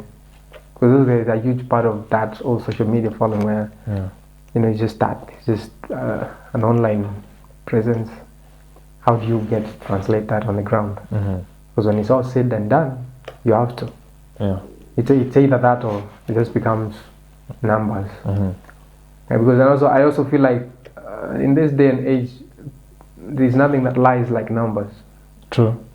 Because with algorithms, not all numbers are the same as well. Yeah, not with algorithm you can manufacture numbers, right? You can really even the manufacture. You could even have real numbers, but not all numbers are the same. Yeah, no, they are not the same. Like let's say let's say I do this show.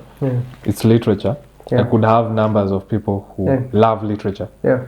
Or I could have generic numbers of just random people who maybe I used clickbait titles which got me everyone, or I used literary titles which got me the right kind of the right audience. So I could have fewer people who are the right people, or I could have a lot of people who are not even watching. Or if they watch, they relate with the wrong things. They don't get the right parts, the right bits. Which is what a lot of, I think, content creators these days do.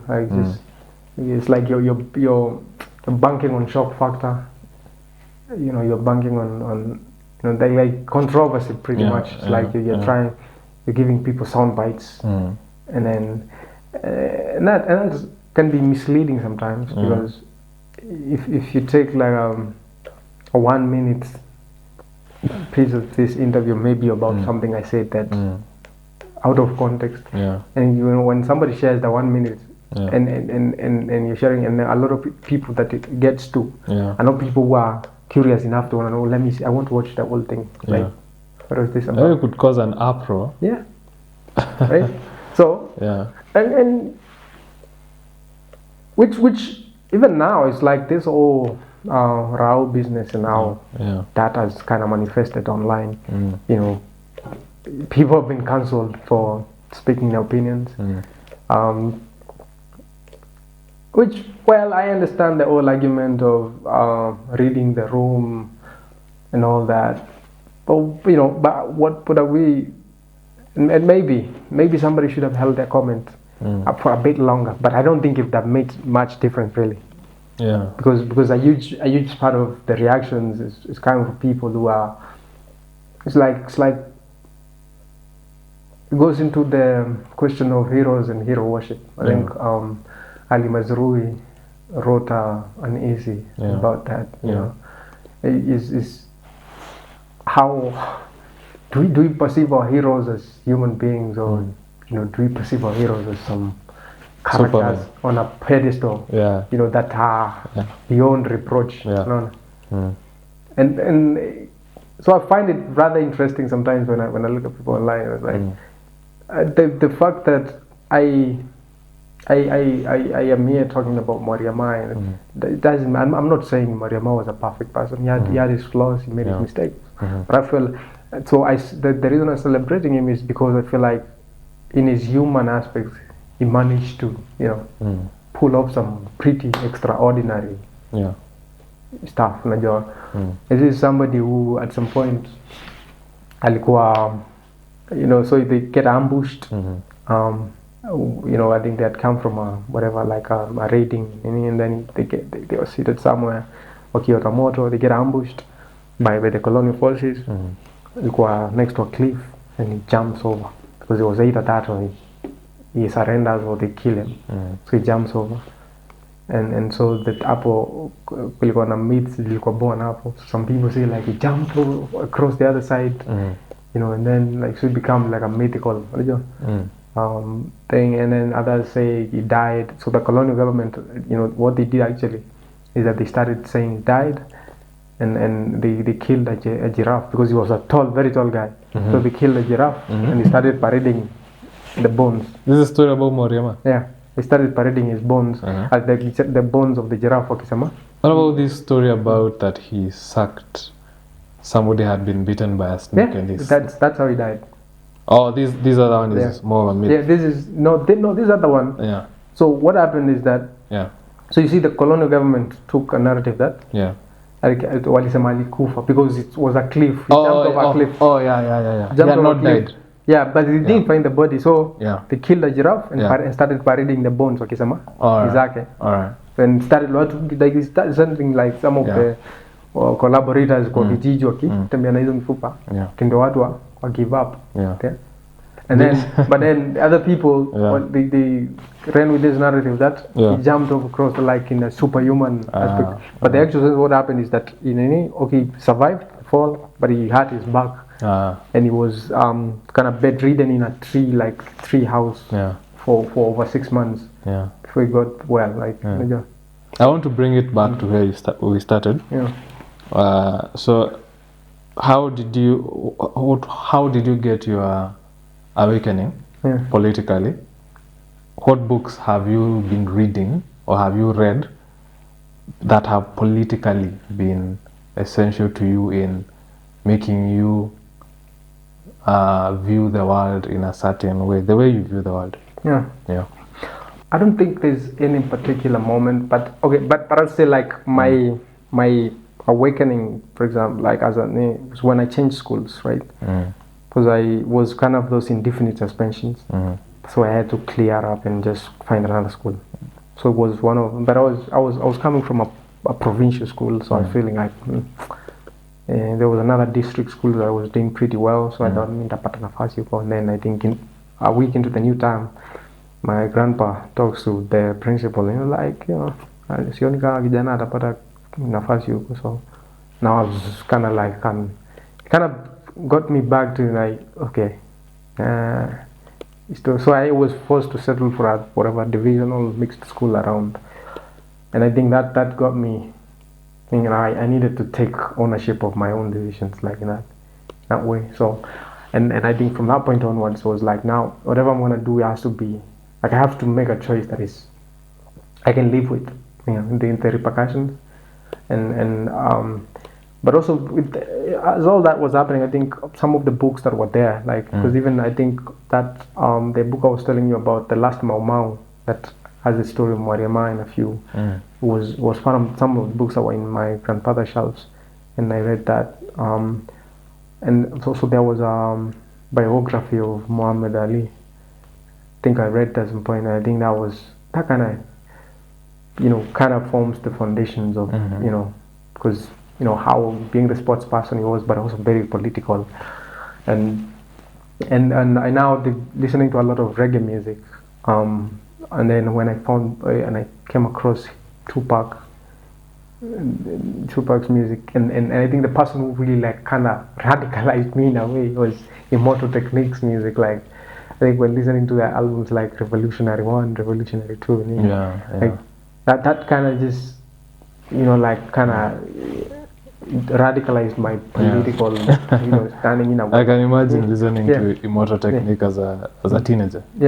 And now the kind of now in a local context, just now beginning to look at even Kalamashaka's and Mashifta's music now from a political lens, and what that represented. And now in general now I became quite like obsessive with wanting to learn history, like just understanding things, like different things. So I've read a lot about even the World War I, World War II, and even watching documentaries and films around that era. Like, of course, because there's also the part where we were misled with the old Rambos and the commandos, where it's the US really spreading the propaganda that it actually won the Vietnam War when they didn't, when they lost. So it's just different and now even the books now, like the books that we were reading as set pieces, is the Kifo Kizimani's, we had Mayai Waziri wa Marathi, and of course coming to Bat, even as much as it was such a a heavy one for me, and and then the Merchants of Venice, like just getting to understand like the old class dynamics and those kind of things, and now going into reading more. Of course, there was the local, like African literature wasn't very accessible, right? I think I've come to read a lot of African literature after, in reading books like The River Between, or reading books like How Things Fall Apart, or reading books like, or even Matigari by Ngugi wa Thiong'o. I think which I feel like for me provides a really like proper like like understanding of Mau Mau, like in that transition of independence, like, and post, but also to think that this is a book that was so considered so dangerous by the state that they literally like Moi thought it was an actual character like Matigari, and then they sent the special whatever to go and arrest this Matigari, and then they find it's a book, and then they started to take it off the bookshelves. That's just how powerful art can be. So I think it's just been the question we were asking earlier about narratives, and I think Matigari is one of those narratives, and then even now seeing how people like Kitu Sewer kind of captured those moments, even in songs like Mshairi, which so when he's talking about Ngugi wa Thiong'o aliandika kuhusu shetani msalabani, ilikuwa style ya kuandika ya kufananisha. I know that one. So like just Jiwiji saying Ngugi Njerim baby wa Ngugi wa Thiong'o when him strong too sana, and that is after she'd be ripped, and then I think so even when I was talking about our goldfish memories and memory, when I'm thinking about that and And even now that we lost Ngugi wa Thiong'o this year, Yeah. of course, there's those aspects of, the people around him and the ways in which they suffered, right? And even going back to the conversation that Mokoma Ngugi kind of evoked about, like, was it last year? Yeah. You know, So. and then look at how some of this, because it's also like that also gives a glimpse of now what we're having now, conversation with, so people are sharing opinions about Rao that a lot of the people who are supporters of Rao don't agree with them. Now it becomes a whole onslaught. The same thing we saw with Mkoma. He shared his experience, growing up and in an abusive environment, of this person that we all revere as a literary hero, right? And then that begs the question of how, when we look at our heroes, what do we see, like, right? Because they're human beings, right? Yeah. And I think the best way to appreciate them is by seeing that they're human beings before anything else, right? So that we don't end up erasing victims, like, in the process of trying to sanitize our ideas of our heroes. Like, it's just like this, this glorious figure, and that's how you want to remember him. But we appreciate Rao and everything he did, but there's all these other things that, where, and you see, and he's a public figure, so he's a public figure, and he's benefited of that stature of him as a public figure, as much as we've benefited from, like, his contribution, right? But we can also have honest conversations around that, right? Without necessarily having to, without necessarily having to dehumanize each other in the process, because I feel like there's been a lot of dehumanizing, conversations going on online, simply because people don't agree with each other's opinions, right? And I look at that sometimes and I'm like, we really have a long way to go. Yeah. We have a long way to go. It seems like we've come a long way, but we have a long way to go, right? Yeah. Because that is a projection, right? Of you can best tell what people are thinking about, or what they say when they're angry, when they're emotional. If you really want to know the truth of people's minds, just listen to what they're saying when they're angry. And I think people spoke out of anger. I've spoken or shared, posted out of anger in the last few days online, and that just tells you what's in their minds. And it's a sad picture, like, especially when we're coming back from the lives we lost last year and the lives we lost earlier this year, and when it seems like we're really making some progress in this whole democratic journey of ours. It's unfortunate, right? But also, I think it's also an opportunity. I think that the way I like to look at these things sometimes, it's an opportunity to really interrogate, like, ourselves, like, and our stances, our affiliations, and what's really important to us. Because the politicians will always be the politicians, yeah, and they will milk whatever moment of crisis that are alive, like that comes about, if for its worth, if you're not smart enough to make sure they don't, right? But our tragedies will always be there, because if this guy could wait until they announce, like, this very day that Baba passes away, this guy decides to pass 8 bills that are not friendly to the citizens. What is that to say? But but we are caught in our disagreements to even see, like, this guy is already, like, on his 10th, 15th move, and we are easy to cooperate. So we're caught in you're still caught in the anger stage of grief. Yeah, right. Yeah, we are in the anger, the denial. Then there's anger. Yeah. And then we get into bargaining, like, yeah, we'll vote for him because of this. No, he's already weaponized. Yeah. The loss, right?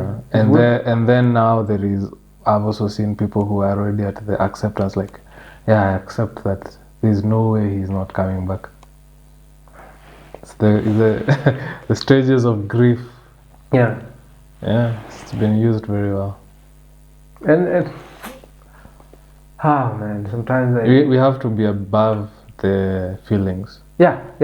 And be able to rationalize and think clearly.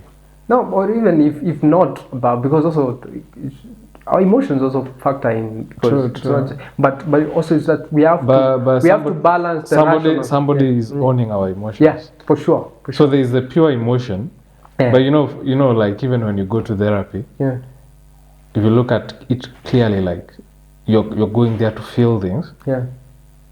But you're also going there to think. Yeah, to rationalize. Yeah. And to be like, I am unpacking this. This does not mean what I thought it meant. Yeah. So just because this was done to me doesn't mean it is me who is, you know. So you see, that's thinking. Yeah. So it's like, I am taking charge of what I feel. Yeah. Or I'm taking charge of how I interpret this situation. Yeah. Regardless of the feelings. Yeah. But you know, right now it's like somebody else has taken charge of what we feel and how we react to it and what we think. And also now there's also the part where like the not so brave people are taking advantage of the fact that there's enough numbers saying the same thing I'm feeling. Yeah. So I can finally come out. Yeah. Right? So yeah. So people are coming out of the woodwork. Yeah. Yeah. And of course it's gonna have like long-standing implications on people's lives. It's a ripe time for you as an artist, as a poet.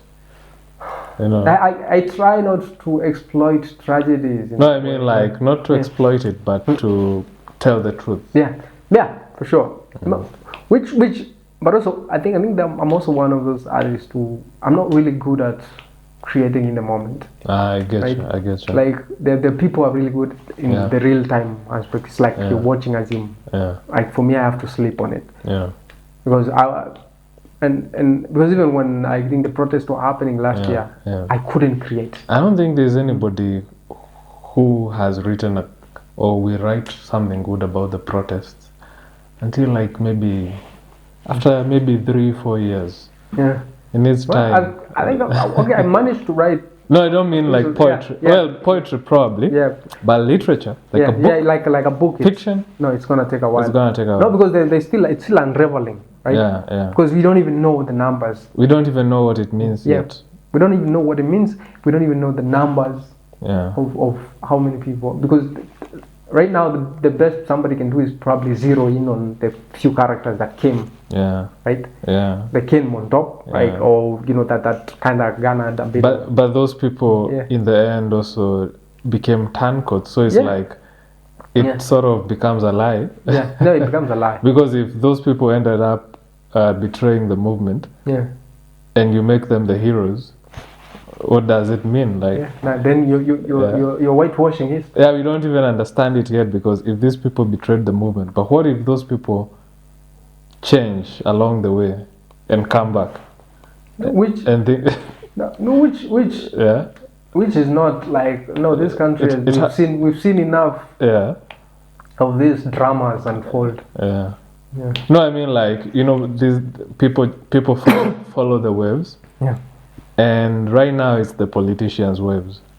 But what if the people's wave comes back? But what happens is the young politicians who went and joined the older politicians, they will try to tap into the new wave of the people. So then it becomes like, okay, what was this whole thing about? Now, which you see, like I saw it happen with a lot of artists, whatever, like artists, content creators. You know, it's like a lot of people, they rode that wave. Right, they rode that wave, and then when it started getting dangerous. Those same artists, when it's time to go to State House, you'll find them going to State House.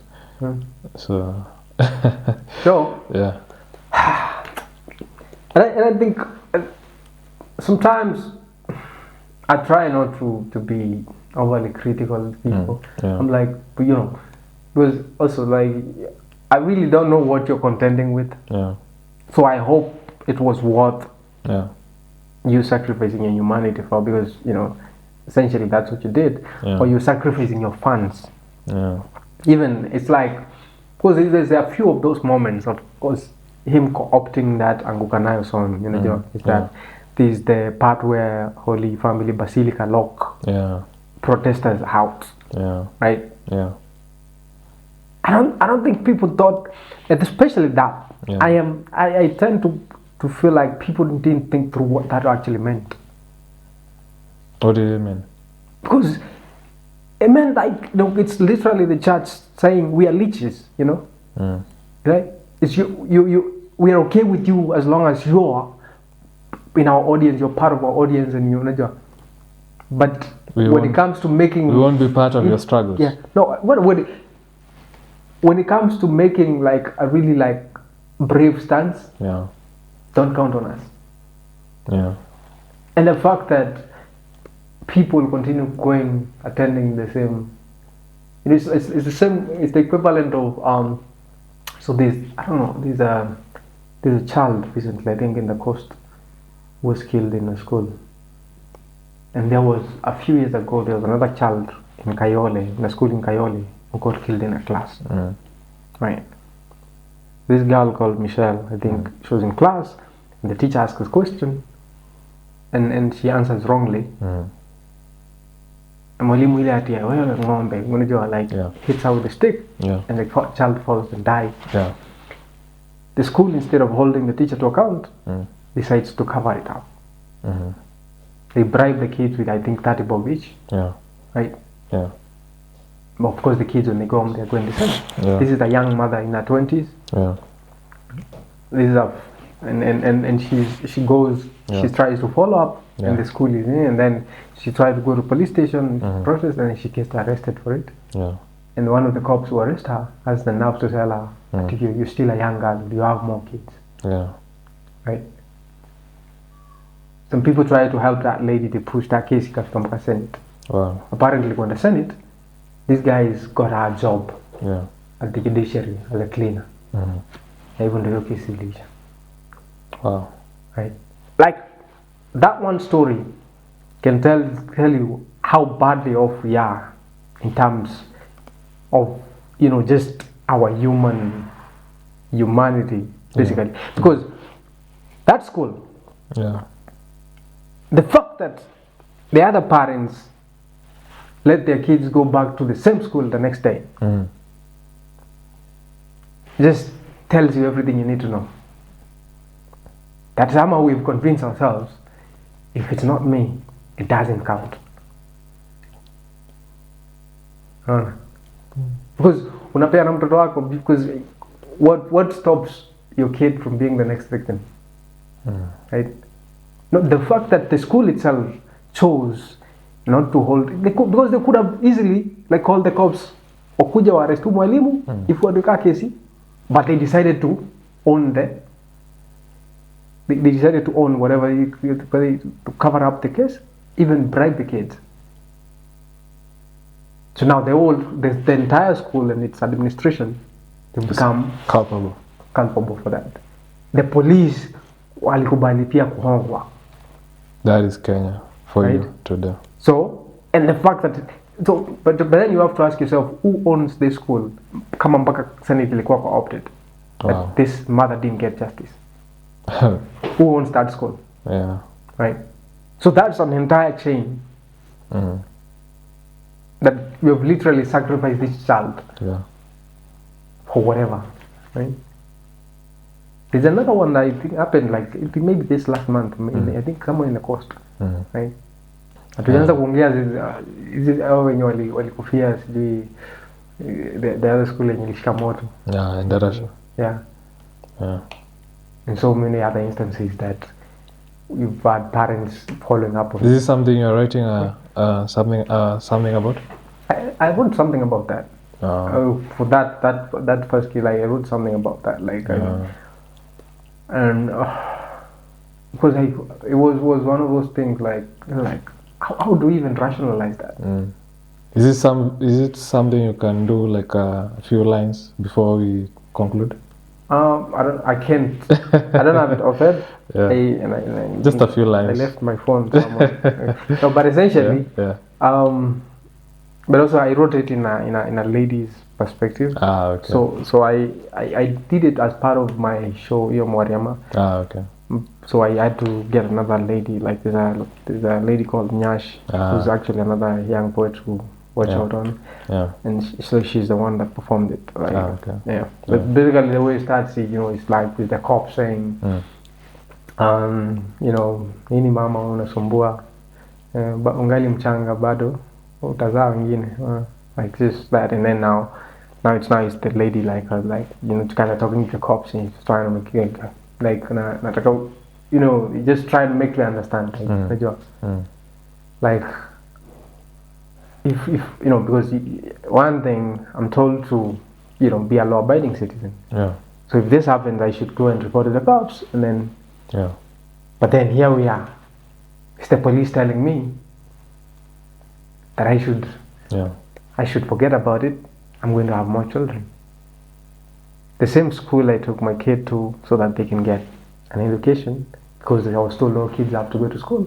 Now is where they met their murderer, and I'm the one who really handed them out there. So just like following that thought and like just basically trying to seek, like his mother trying to make the cop and like ask the cops to make her understand what exactly are you saying. Because sometimes people speak these things and you don't even think about what exactly you're saying. Like it just. So thank you so much for showing up and for sharing your perspectives and your story. Thank you for having me. So thank you again for watching. This was Conversations in Literature. We were here with Dorphanage. This is Conversations in Literature, which is sponsored by Nairobi Academic Press, and do not forget to subscribe to our channel, Roaring Simba Network.